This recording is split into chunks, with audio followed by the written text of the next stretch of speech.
भंजनाय सुखं कुरु फट् स्वाहा। ओम नमो हनुमते भयभंजनाय सुखं कुरु फट् स्वाहा। ओम नमो हनुमते भयभंजनाय सुखं कुरु फट् स्वाहा। ओम नमो हनुमते भयभंजनाय सुखं कुरु फट् स्वाहा। ओम नमो हनुमते भयभंजनाय सुखं कुरु फट् स्वाहा। ओम नमो हनुमते भयभंजनाय सुखं कुरु फट् स्वाहा। ओम नमो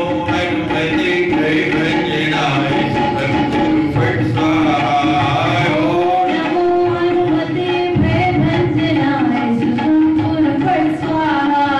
ओम नमो हनुमते भयभंजनाय सुखं कुरु फट् स्वाहा। ओम नमो हनुमते भयभंजनाय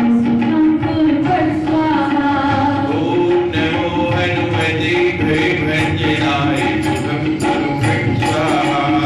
ओम नमो हनुमते भयभंजनाय सुखं कुरु फट् स्वाहा। ओम नमो हनुमते भयभंजनाय सुखं कुरु फट् स्वाहा। ओम नमो हनुमते भयभंजनाय सुखं कुरु फट् स्वाहा। ओम नमो हनुमते भयभंजनाय सुखं कुरु फट् स्वाहा। ओम नमो हनुमते भयभंजनाय सुखं कुरु फट् स्वाहा।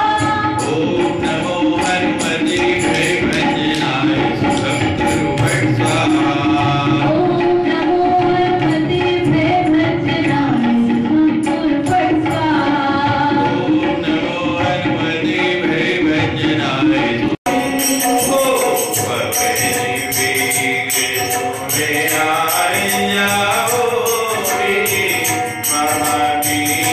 नमो हनुमते भयभंजनाय सुखं कुरु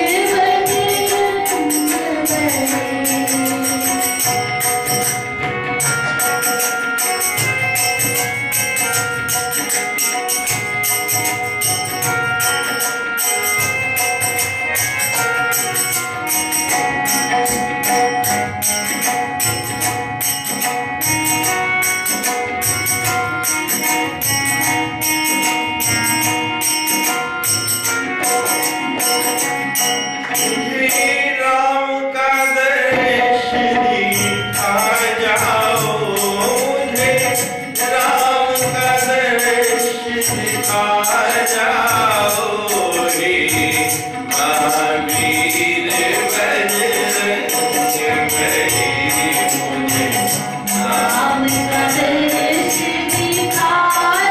नमो हनुमते भयभंजनाय सुखं कुरु फट् स्वाहा। ओम नमो हनुमते भयभंजनाय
ये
जयकारा वीर बजरंगी।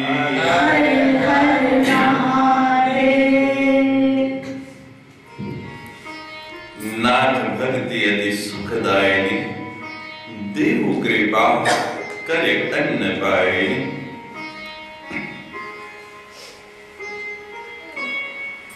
बजरंग बली पवन पुत्र हनुमान भगवान से कह रहे हैं, मांग रहे हैं।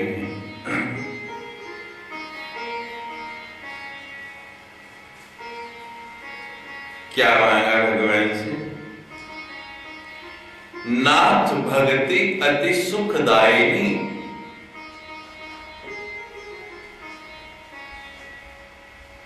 भगवान से उनकी भक्ति मांगी और भक्ति भी कौन सी मांगी? जो सुख को देने वाले है।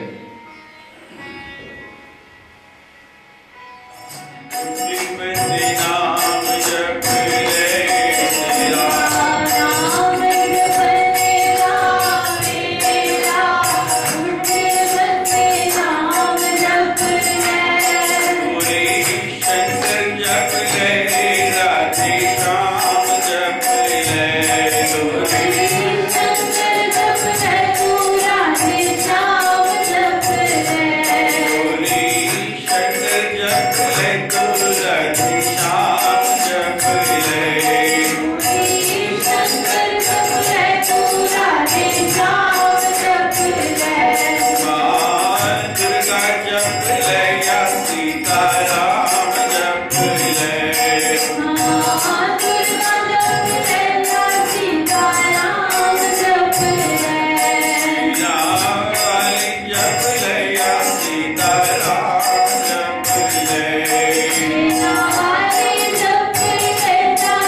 किससे मांगना है, क्या मांगना है, कैसे मांगना है, कितना मांगना है,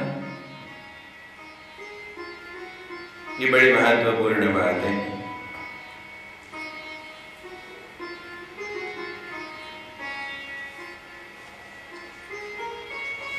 आज देखते हैं हम छोटे छोटे बच्चे मांगने के लिए निकल पड़ते हैं। जिस देश का बचपन भूखा है फिर उसकी जवानी क्या होगी। ना बचपन में मांगना है ना जवानी में मांगना है। जब बुढ़ापा आ जाए तब मांगना है। क्यों मांगना है? बुढ़ापे में ही क्यों मांगना है? शरीर चलता नहीं, बूढ़े हो गए, बच्चों ने देना बंद कर दिया इसलिए मांगना है, ये बात नहीं है। बचपन में आपको बोध ही नहीं, समझ ही नहीं, आपको क्या पता कि क्या मांगना है। बचपन में होश ही नहीं, बालक को समझ ही नहीं होती। बड़ी से कीमती वस्तु को वो तोड़ डालता है, उसका महत्व वो नहीं जानता। तो बचपन कैसे मांगेगा?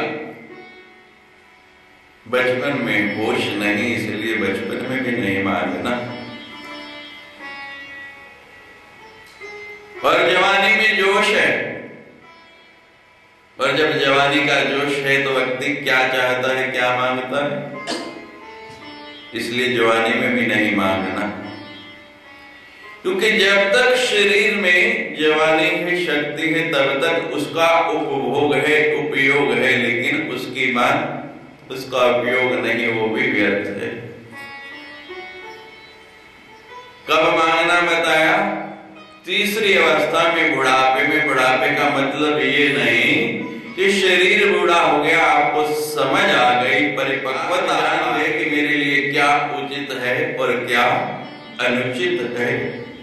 अब आपको समझ आ गई, सबको देख लिया, परख लिया, हर एक के साथ बर्ताव करके, संसार का व्यवहार करके आप जान गए कि किसमें सार है और क्या निस्सार है। बुढ़ापे का मतलब जब समझ पक्की हो जाए, जब आप पक जाएं, उचित अनुचित का बोध हो जाए, तब मांगना है। हनुमान जी कब मांग रहे हैं? जब पहली बार मिले भगवान से, कुछ नहीं मांगा, इतने दिन साथ रहे, कुछ नहीं मांगा, लंका के लिए प्रस्थान किया, तब भी कुछ नहीं मांगा,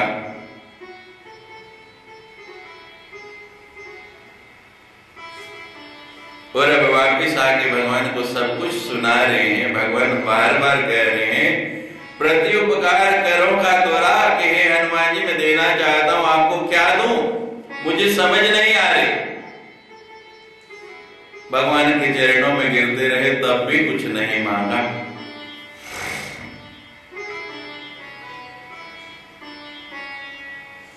मांगा कब?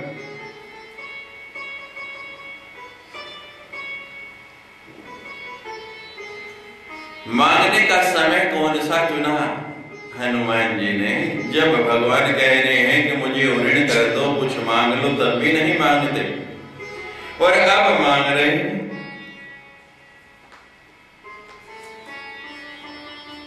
प्रभु प्रसन्न जाना हनुमान। जब देखा कि अब भगवान प्रसन्न हो गए, आनंद में हैं, उससे पहले, जब से पहली भेंट हुई और अब तक भगवान विषाद में थे, दुख में थे सीता के हरण के कारण। और जो व्यक्ति स्वयं दुखी है, विषाद में है, उससे आप कुछ मांगेंगे तो मिलेगा, देगा भी तो हर्षित होकर नहीं देगा, क्योंकि वो स्वयं विषादग्रस्त थे। आपको अपना बालक बहुत प्रिय है, हर समय उसको सीने से लगा के रखते हैं, सामने देखते ही मन तृप्त हो जाता है, आनंद से भर उठते हैं, नेत्रों में प्यार बढ़ पड़ता है, वात्सल्य प्रकट होता है चेहरे से। लेकिन कोई ऐसी घटना घट गई कि आपका मन जो है क्षुब्ध है, आपका मन अशांत है, भीतर द्वंद्व है, वही बालक जिससे आपको इतनी प्रीति है, वो पास आए, मचले भी कि मुझे गोदी में उठा लो, तो भी आप नहीं उठाते। कितने ज्ञानी हैं हनुमान जी, कितने विद्वान हैं। जब तक भगवान विषाद में रहे, भगवान कहते भी रहे तो कुछ नहीं मांगते। अब कब मांग रहे हैं? प्रभु प्रसन्न जाना हनुमान। जब देखा कि अब भगवान की मुख मुद्रा प्रसन्न हो गई, अब भगवान आनंद में हो गए, तो अब मांगने लगे। कब मांगना है आपकी समझ में आ जाना चाहिए। किससे मांगना है?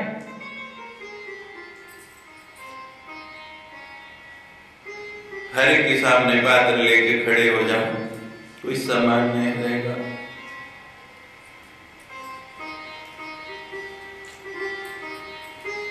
मांगो तो समर्थ से, जो देके जताए नहीं, जाने नहीं, जो देके बार बार जताए, उससे क्या मांगना। एक फकीर था और उसने सुना हुआ था कि जहांगीर जो है रोज प्रातः काल दान देता है, कोई भी चला जाए उसको पहुंच देता है। सुन के पहुंच गया।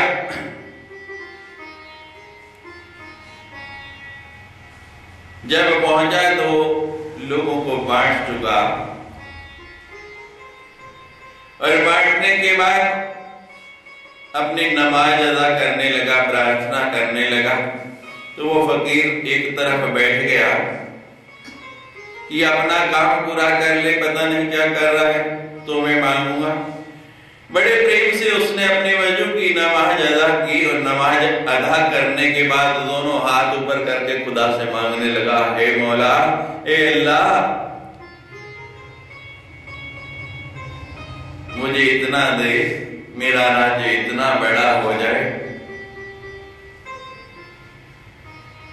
नमाज खत्म करके वापस मुड़ा तो वो फकीर नजर आया। पूछता है किधर आए?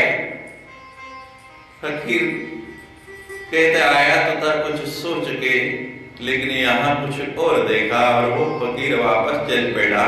जहांगीर ने आवाज लगाई, क्या बात है, किस लिए आए थे, बता के तो जाओ। कहते क्या करोगे सुन के, इतना नहीं बताए जाओ। उस फकीर ने जेब में हाथ डाला, एक सिक्का पड़ा था, वो सिक्का निकाला और जहांगीर के हाथ में रख दिया। कहने लगा, मैं तो सोच के आया था कि एक महाराजा के पास, एक सम्राट के पास मांगने जा रहा हूं, लेकिन इससे भी बड़ा भिखारी है, मेरी जरूरत तो 5-10 रुपए की है, और तेरा इतना बड़ा राज्य होते हुए भी तेरी जरूरत समाप्त नहीं हुई। ऐसे से क्या मांगना? हनुमान जी किससे मांग रहे हैं? जो सर्व समर्थ हैं। पिछले दोहे में आपने पढ़ा, ताकहु प्रभु कुछ अगम नहीं, जा पर तुम अनुकूल। कि आपके लिए तो कुछ भी अगम्य नहीं है, देना कठिन नहीं है।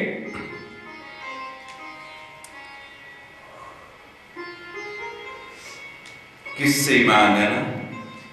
उससे मांगो जो दे के कभी गिनाए ना और दोबारा फिर मांगने की जरूरत ही नहीं पड़े।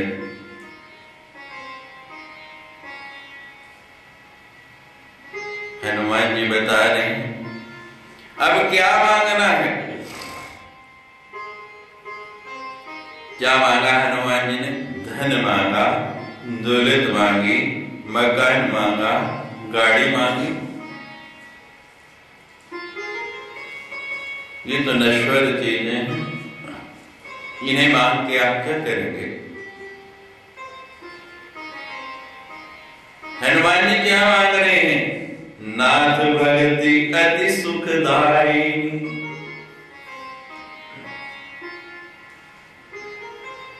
हनुमान जी मांगते हैं कि जो वस्तु सुख दे। आप जितनी भी संसार की वस्तुएं खरीदते हैं, जो भी सामान लाते हैं, सुख के लिए लेते हैं या दुख के लिए? सुख के लिए लेते हैं, लेकिन मिलता क्या है? वस्तु खरीदी सुख के लिए और मिला क्या? दुख। छोटा सा उदाहरण दीजिए, आपने टीवी लिया सुख के लिए कि बड़े सुंदर सुंदर सीरियल आते हैं, बड़े बड़े धार्मिक चैनल मिले हैं, रोज संतों का सत्संग सुनेंगे।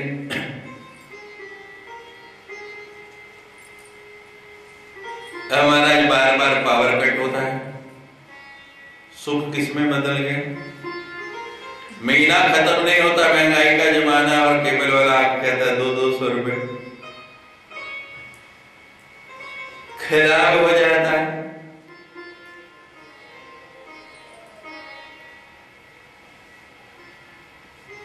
हर वस्तु ऐसे है, लेते हैं हम सुख के लिए, लेकिन मिलता है दुख। जब आपने सुख की आशा की, सुख की इच्छा की, दुख उसी समय आपके पास आ गया, बिना बुलाए आ गया। सुख खरीदना पड़ता है और दुख बिना खरीदे मिल जाता है। ये जो दुख, ये कष्ट आए, कोई भी वस्तु आप ले लो, हर एक में यही स्थिति है। एक का उदाहरण दिया, आपने पहले दिए सुख के, दुकानदार को दुख के तो नहीं दी।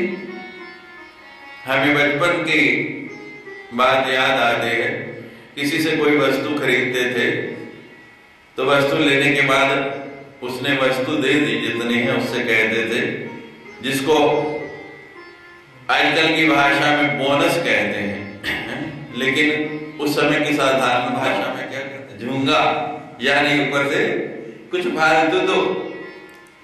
तो ये वो झूंगा है, मांगा हमने, खरीदा सुख, लेकिन बोनस में साथ में क्या मिल गया, दुख। तो हनुमान जी कहते हैं क्या मांगना है, वो वस्तु नहीं कि जिसमें दुख भी आए।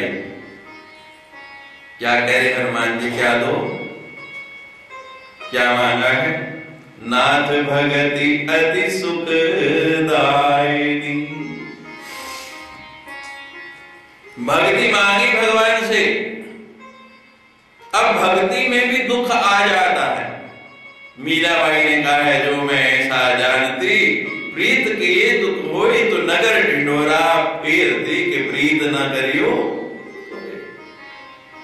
उसमें भी दुख आ जाता है।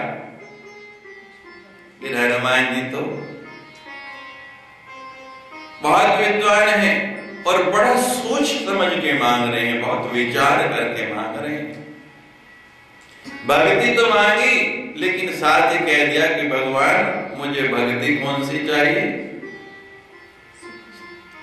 सुखदायिनी भी नहीं कहा, अति सुखदायिनी।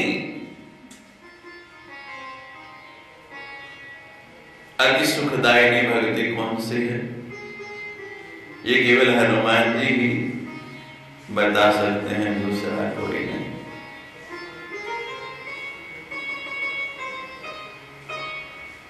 सुख नहीं, अति सुखदायिनी। भक्त का भगवान से मिलन हो जाए और पुनः विछो नहीं हो। एक बार मिलने के बाद वियोग नहीं हो, वो सुख है। और मिले बिछड़े, मिले बिछड़े, मेरे मन में ऐसी भक्ति का उदय हो जाए, ऐसी भक्ति आ जाए, उस भक्ति के रूप में आप प्रकट हो जाए, लेकिन वो क्षणिक नहीं हो, थोड़ी देर की नहीं हो। महाराज की रात्रि भगवान ने बांसुरी बजाई,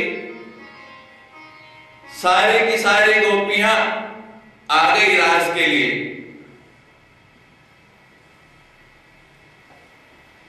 और भगवान ने बांसुरी छेड़ के अपनी छटा दिखा के एकदम ओझल हो गए। गोपियों की क्या दशा हुई, श्रीमद् भागवत में बड़ा सुंदर वर्णन आया है इसका। अपनी पलकों को दोष देने लगी, पलकों की प्रताड़ना करने लगी, और पलकों के साथ साथ सृष्टि के रचयिता ब्रह्मा जी की प्रताड़ना भी कर दी कि हे ब्रह्मा जी, आपने ये पलकें बनाई क्यों? क्षण भर के लिए हमारी पलकें बंद हुई, जरा सी पलक झपकी और भगवान मुझे हो गए। तो हनुमान जी कहते हैं मुझे वैसी भक्ति नहीं चाहिए, मैं वो भक्ति नहीं चाहता। मैं कौन सी भक्ति चाहता हूं? सुखदायिनी भी नहीं, अति सुखदायिनी। भगवान आपने बार बार कहा, बार बार देने के लिए कहा, अब मैं मांग रहा हूं। और हनुमान जी को पूर्ण आशा है कि मिलेगा। क्यों? प्रभु प्रसन्न है। आपके यहां संतान उत्पन्न होती है, आप प्रसन्न हैं। कैसे मिठाई बांटते हैं नंद जी ने, द्वार खोलना जिसको चाहिए सब ले जाओ। क्यों? प्रसन्न है। आपका बच्चा टॉप करता है, प्रथम स्थान पर आता है, कितने प्रसन्न हो गए? आप सब कुछ बांटते हैं। पुत्र का विवाह है, सबको निमंत्रण भेज रहे हैं, कितने आनंद से लगे हैं बांटने। तो हनुमान जी ने देखा कि आज तो मेरे प्रभु बहुत प्रसन्न हैं और आज मांगने में संकोच नहीं करना चाहिए। आज डिमांड नोटिस दे दिया, आज मांग ही लिया। नाथ भगति अति सुखदायिनी।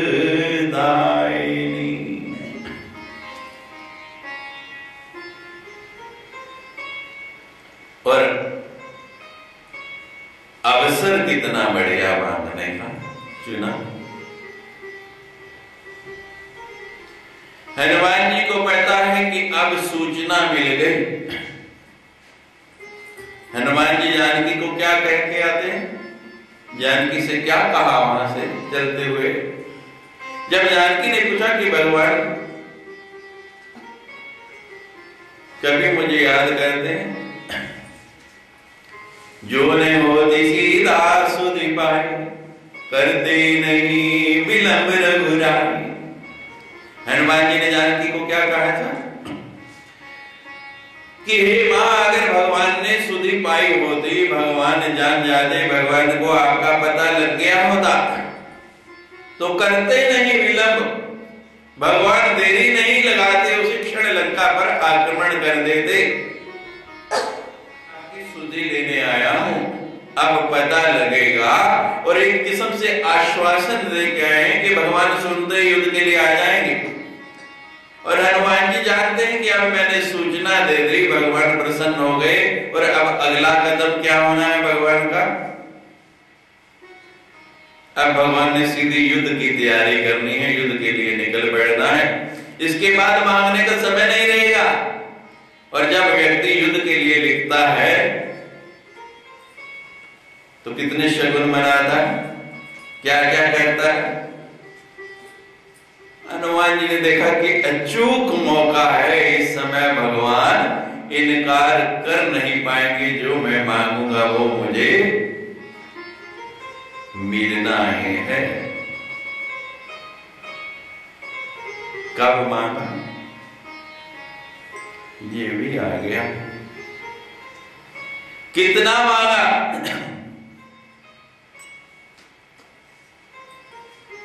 हम लोग पात्र इतने के होते हैं और मांगते इतना। जरूरत हमारी इतनी होती है और मांगते कितना।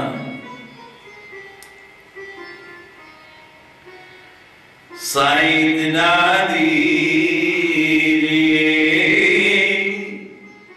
जावे कुटुंब समाए। कितना मांगना चाहिए? साईं इतना दीजिए, जावे कुटुंब समाए, मैं भी भूखा ना रहूं और साधु ना भूखा जाए। जयकारा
सुबह शाम जप ले,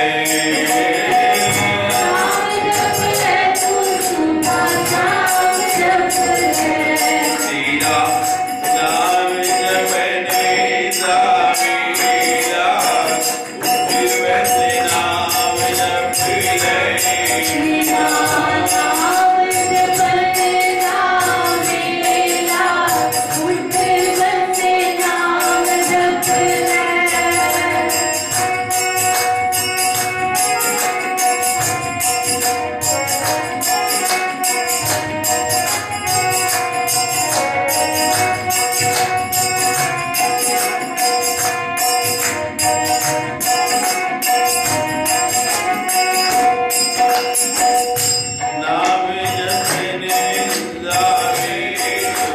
नाम जप ले।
नाथ भगति अति सुखदायिनी, देव कृपा करी अन्न पायिनी।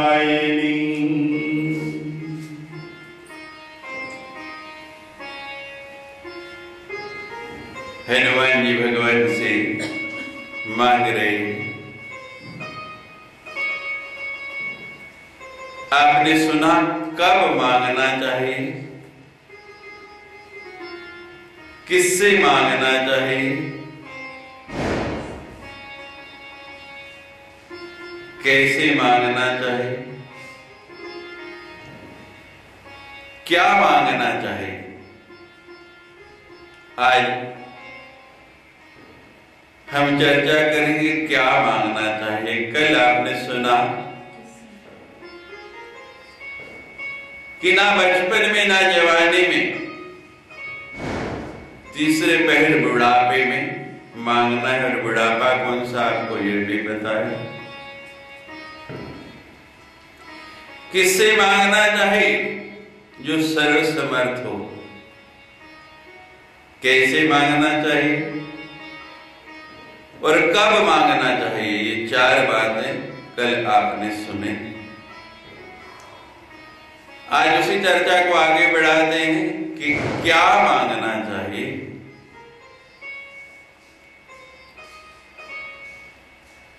हनुमान जी ने तब मांगा, प्रभु प्रसन्न जाना। हनुमाना जब देखा कि अब भगवान प्रसन्न है और सर्वसमर्थ हैं, और बड़ी विनय पूर्वक जब भगवान ने चरणों से उठा के हृदय से लगाया, उसके बाद मांग रहे हैं। और मांगा क्या,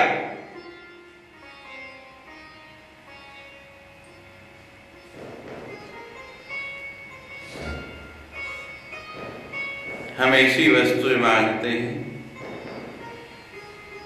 जिनका हमारे जीवन में कोई प्रयोजन नहीं, जिनकी हमें आवश्यकता भी नहीं, जिनके बिना हमारा बहुत आराम के साथ गुजारा हो सकता है। ऐसी वस्तु मांगे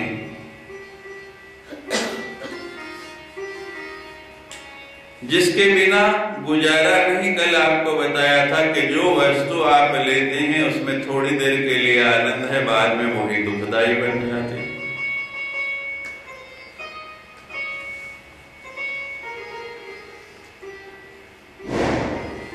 कि हनुमान जी तो बड़े ज्ञानी हैं। वो कहते हैं ऐसी वस्तु कि जिसे पाने के बाद फिर कष्ट हटे ही नहीं, दूर ही नहीं हो।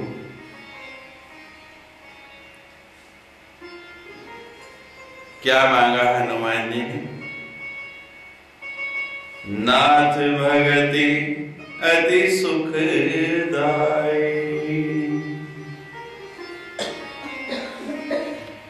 कल हमने कहा भक्ति तो मीरा ने भी की, लेकिन उसमें भी दुख हो गया। अभी आप संस्मरण सुन रहे थे भागवत का, महाराज का। भक्ति गोपियों ने भी की, लेकिन जब ओझल हो गए दुख पाया। हनुमान जी कहते हैं मुझे भक्ति तो दो भगवान, लेकिन कौन सी? सुख देने वाली। विद्यावान गुणी अति चातुर। हनुमान जी बड़े चतुर हैं, सीधे साधे नहीं कहते, स्पष्ट नहीं कहते कि भगवान आप सदा मेरे साथ रहना, मेरे सामने रहना। बड़ी चतुराई से, बड़े ही ढंग से भगवान से कह रहे हैं। ये नहीं कहा कि भगवान कहते मीरा के सामने से ओझल हो गए तो दुख, गोपियों के सामने से ओझल हो गए तो दुख। मुझे भक्ति चाहिए दुखदायिनी नहीं, सुखदायिनी। यानी कि आप सदा मेरे सामने रहें। मूड से मूड व्यक्ति से भी पूछ लो, वो भी ये कहता है, कितना नास्तिक से नास्तिक है, वो भी ये कहता है कि सब कुछ भगवान की इच्छा के अनुसार होता है। यानी हम कोई भी वस्तु प्राप्त करते हैं, कुछ भी हमें मिलता है, पुरुषार्थ हमारा हो सकता है, लेकिन कृपा भगवान की होती है। उसकी कृपा के बिना यह संभव नहीं हो सकता।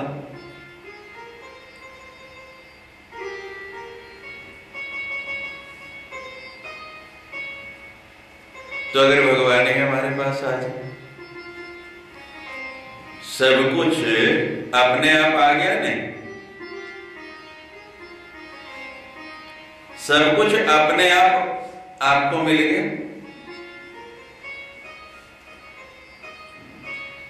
तो हनुमान जी कहते हैं और संसार के पदार्थ मुझे क्या करने। भगवान को कहा कि भगवान आज आप बहुत प्रसन्न हैं, तो आज मैं मांग रहा हूं, आप कह रहे कि प्रति उपकार करो का तोरा, कि मैं आपका उपकार क्या करूं, कैसे आपसे ऋण हो, तो मैं तरीका बता रहा हूं अपने से ऋण होने का। मुझे अपनी सुखदायिनी भक्ति दे दो, लेन देन का हिसाब बराबर हो जाएगा, आपका कर्जा उतर जाएगा, मेरा कार्य हो जाएगा। संतों के पास जाते हैं, महात्माओं के पास जाते हैं, लेकिन उनसे मांगते क्या है? किसी को पुत्र चाहिए, किसी को पौत्र चाहिए, किसी को धन चाहिए, किसी को मकान चाहिए, किसी को गाड़ी चाहिए, किसी को साड़ी चाहिए।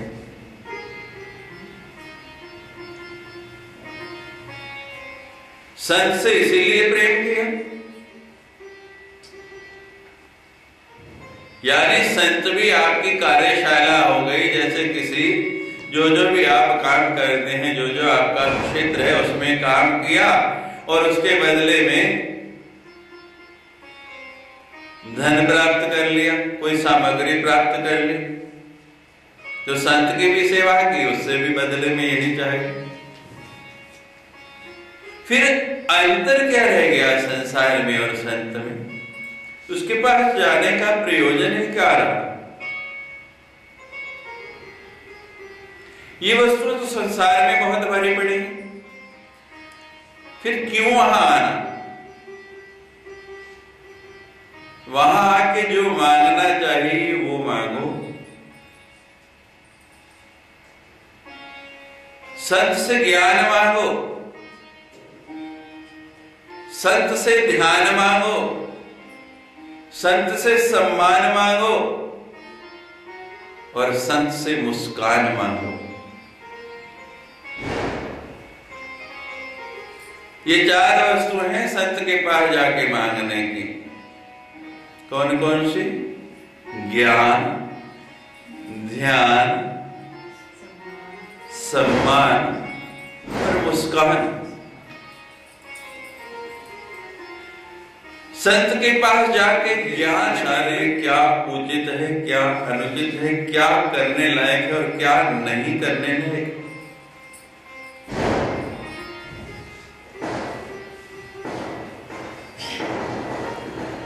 ज्ञान प्राप्त करना संत के पास जाने का सबसे पहला कार्य है। पुस्तकें घर में भी रखी हैं, आप प्रतिदिन पढ़ते हैं। ये सुंदरकांड की चर्चा हो रही, आप में से बहुत लोगों ने हजारों बार पहले भी पढ़ा होगा। सच बताना, मेरी प्रशंसा नहीं करनी या झूठ नहीं बोलना, कभी सुंदरकांड पढ़ने में ऐसा आनंद आया?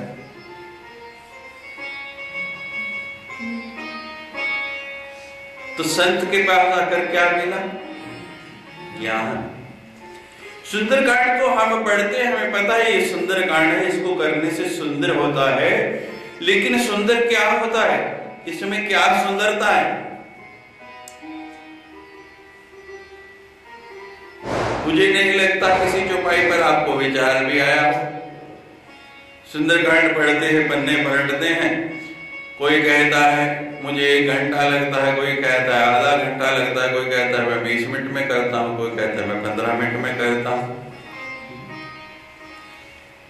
हमारे एक शिष्य हैं दिल्ली में, उनके यहाँ नियमित बहुत सालों से हर मंगलवार सुंदरकांड का पाठ होता है और बीच में भी हर सत्संग में सुंदरकांड चलता है। तो माता जी मुझे कहने लगी कि स्वामी जी मैं तो 15 मिनट में पढ़ लेती हूँ।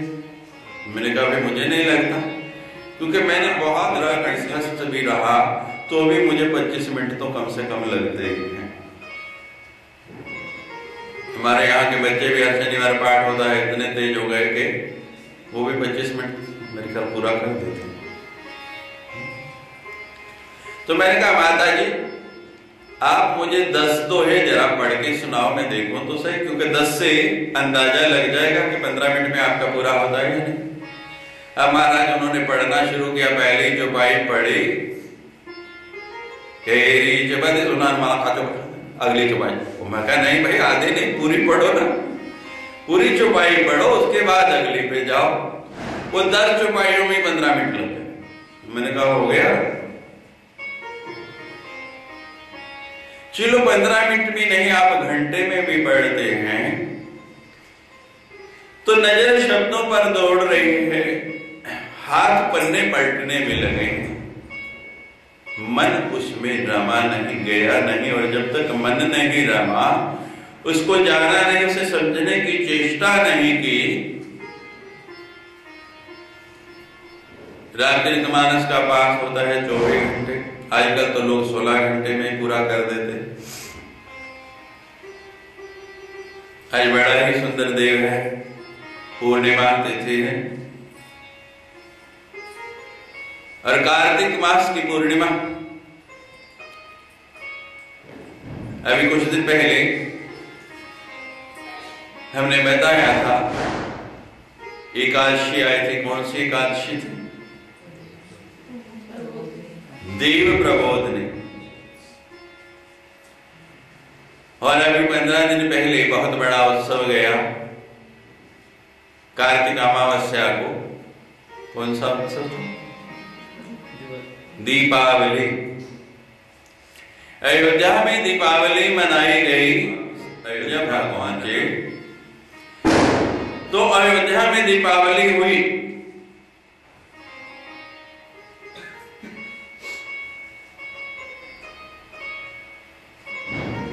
और हमारे देवता देखो कितने स्वार्थी हैं।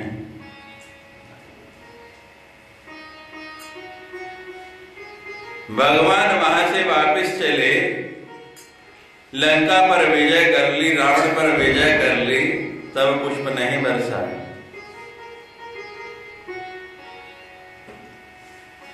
अयोध्या वापस पहुंच गए, तब भी पुष्प नहीं बरसाए। अब अयोध्या में भगवान को राज सिंहासन पर बिठा दिया और लोगों ने दीपमाला शुरू की, तो पुष्प बरसाए कि अब तो राजा बन गए, अब तो काम पड़ेगा।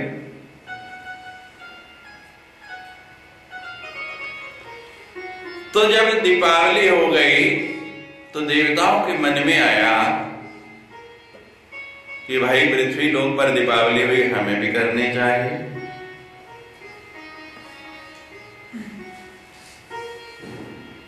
पृथ्वी पर दीपावली कब हुई? अमावस्या को, जब अंधकार होता है, अंधकार हटाने के लिए प्रकाश हुआ। लेकिन देवलोक में तो अंधकार होता नहीं, वह तो प्रकाश ही है। तो विचार करने लगे कि हम कब दीपावली करें। निर्णय किया गया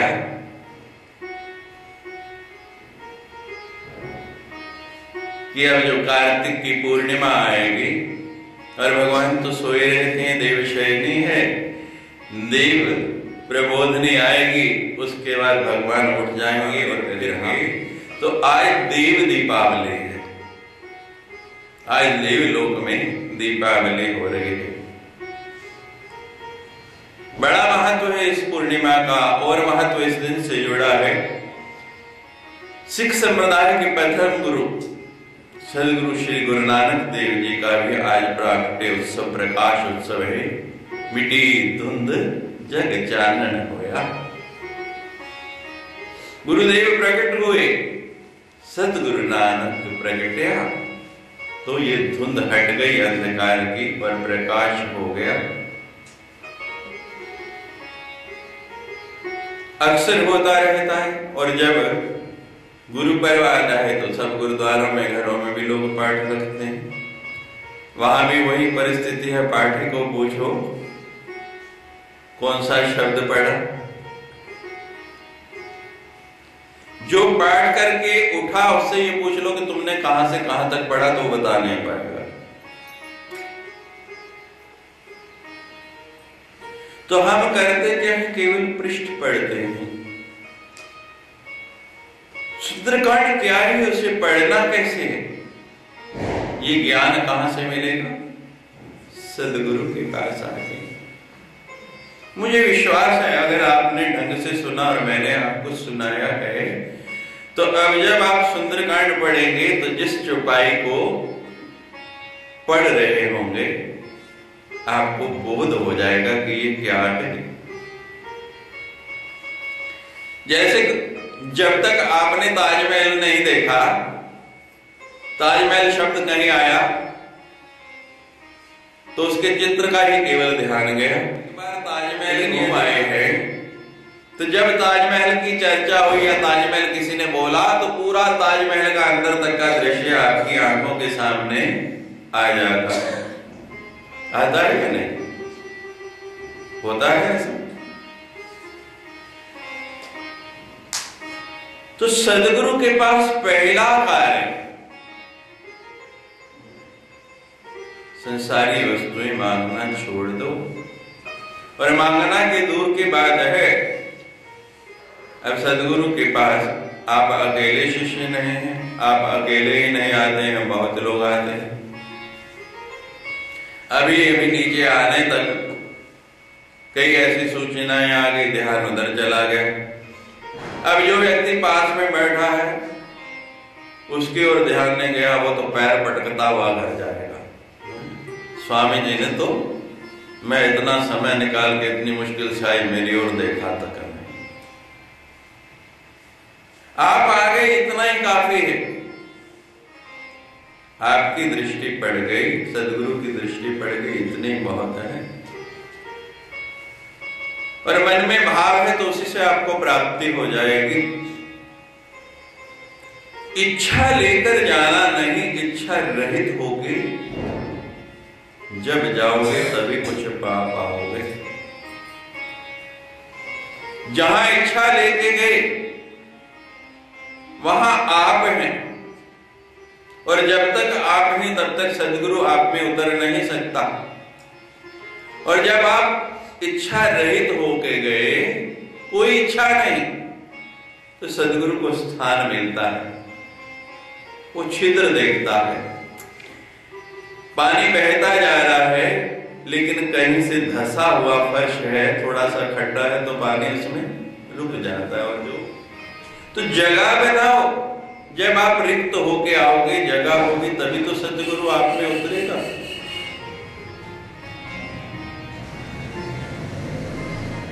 जब मैं था तब हरि नहीं, अब हरि है मैं ना। प्रेम गली अति संकरिता में दो न समय। दूसरी चीज क्या मांगनी है? ध्यान। ध्यान लगता ही नहीं, कितने भी कोशिश करते हैं, बहुत प्रयास करते हैं, लेकिन ध्यान फिर भी नहीं लगता। पर मेरा तो ये अनुभव है, जब ध्यान लगाने बैठते हैं ना, तभी ज्यादा भटकता है।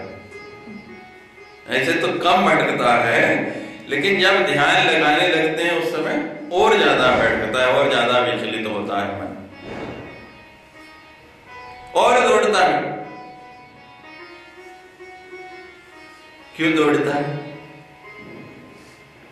फिर पहली बात को दोहरा रहा हूं, हम ध्यान लगाने बैठ गए, लेकिन मन में तो ध्यान नहीं है, मन में तो वही वस्तुएं पहले भरी पड़ी हैं, मन रिक्त हुआ नहीं, तो ध्यान कहां से आएगा? अपना प्रतिबिंब आपको तभी दिखेगा जब पानी बिल्कुल रुका हुआ है। जब तक पानी हिल रहा है, आपको अपना प्रतिबिंब नहीं दिख सकता। आईना बाहर लगाया हुआ है और हवा चल रही है, आईना हिल रहा है, तो आपका प्रतिबिंब।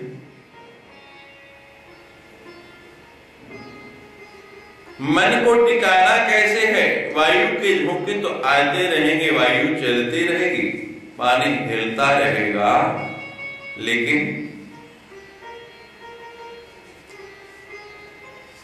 ध्यान कैसे लगेगा? ये विधि, ये तरीका, ये टेक्निक कौन बताएगा? सदगुरु। आप कभी नदी के किनारे बैठ जाएं, एकांत में बैठे देख रहे हो, नदी का जल ऐसे बह रहा है, आप टकटकी लगा के नदी के जल को देखने लगे, आपको क्या लगेगा? नदी रुक गई, आप चल रहे हैं। गाड़ी में बैठी हो, ट्रेन में, आपने बहुत बार अनुभव किया होगा, बाहर का दृश्य एकदम यूं टकटकी लगा के देखें, आपको लगेगा गाड़ी खड़ी है और बाहर की समुद्र। ये साधारण सी बात है, आप जीवन में इसका अनुभव प्रतिदिन करते हैं, आपके जीवन में यह होता है। नदी की जगह आप कैसे चलने लगे? आपने ध्यान को उस जल पे केंद्रित कर दिया, अपने आप को कंसंट्रेट कर दिया, आप अपने आप को भूल गए, आप अपने आप चलने लगे। किसी ने धक्का दिया, किसी ने चलाया, कोई मोटर गाड़ी नीचे रखी, कोई इंजन लगाया, बिना किसी प्रयास के।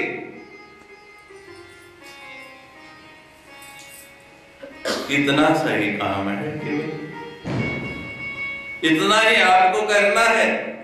यहां भी ध्यान को ऐसा कहीं आप रुक जाएं, केवल उसको ही देखें, बाकी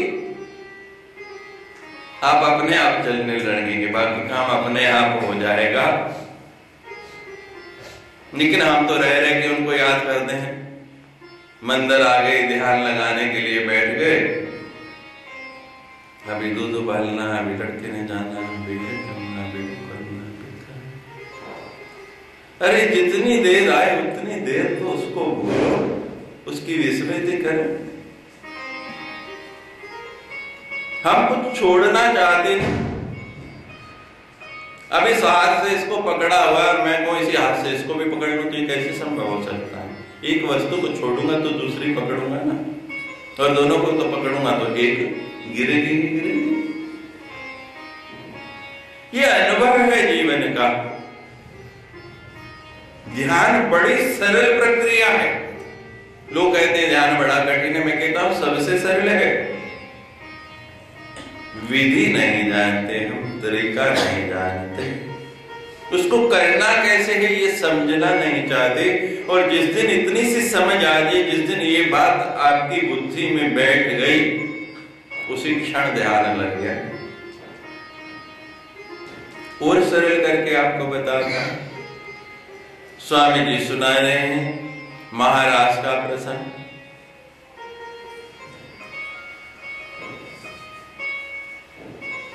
स्वामी जी बुरा नहीं मानना, पहले बोल देता। अब आप घर से विचार बना के आए कि मैंने तो सुंदरकांड सुनना है स्वामी जी से, और स्वामी जी ने महाराज का प्रसंग शुरू करा दिया। उसमें मेरी रुचि नहीं है, रुचि नहीं है, मेरा ध्यान उसको सुनने से हट गया। वहां मेरा ध्यान नहीं और मन में दूसरा विचार आ गया, वो बोलते जा रहे हैं, मैं यहां बैठा हूं लेकिन हूं कहां पहुंच गया। बंद किया, समाप्त किया तो मैं लौटा, मैं यहां वापस आया। शरीर मेरा यहां था लेकिन मैं नहीं था। और भगवान ने गीता में स्पष्ट कहा है कि मैं शरीर नहीं हूं। व्यक्ति इसी गलती में रहता है कि मैं शरीर हूं, मैं शरीर नहीं हूं। मैं शरीर होता तो बार बार आता कहां से। इस बात को हमने भूलना है। हम शरीर को लाके बिठा देते हैं लेकिन अपने आप को बिठाते नहीं। और जब तक स्वयं को नहीं बिठाएंगे, स्वयं अपने आप को यहां केंद्रित नहीं करेंगे, ध्यान लगेगा नहीं। जहां मैं बैठा वहीं ध्यान लग गया। और जब तक मैं नहीं बैठा, अपने आप को सदगुरु के पास बिठाना सीखो। जब वहां आ गए तो ज्ञान पाना है, और ज्ञान पाने में ध्यान कैसे लगाना है, पहली यही विधि गुरु से सीखनी है। गुरु देखे ना देखे, वो देखे नहीं देखे, मैं देख रहा हूं, मेरी संतुष्टि है, मुझे आनंद आ रहा है। संसार में बहुत सी सुंदर वस्तुएं हैं, कई को देख के आपका मन ललायित होता है। आप सबको पा नहीं सकते, आपको सब मिल नहीं सकते, लेकिन आप देख देख के आनंदित हो रहे। वो वस्तु आपको नहीं देख रहे। कोई पुरुष किसी स्त्री को निहार रहा है, बहुत सुंदर जा रही है, या कोई स्त्री पुरुष को निहार रही है, बहुत ही सुंदर बलिष्ठ व्यक्ति है, लेकिन उसको पता भी नहीं, उसको नहीं देख रहा, लेकिन आप तो आनंद हो रहे हैं, कितना सुंदर है, कितनी सुंदरता है, कितना अच्छा है। यही परिस्थिति यहां रखनी है। प्रतिदिन के जीवन में ये बातें हम देखते हैं, अनुभूति होती है बार बार, लेकिन यहां आके उसको भूल जाते हैं। सदगुरु क्या करता है, इस टेक्निक का, इस क्रिया का आपको स्मरण कराना है। यही विधि है, यही तरीका है कि इससे ही ध्यान लगेगा। और हनुमान जी यही मांग रहे हैं, नाथ भगति अति सुख दायिनी। तो पहला ज्ञान, दूसरा ध्यान,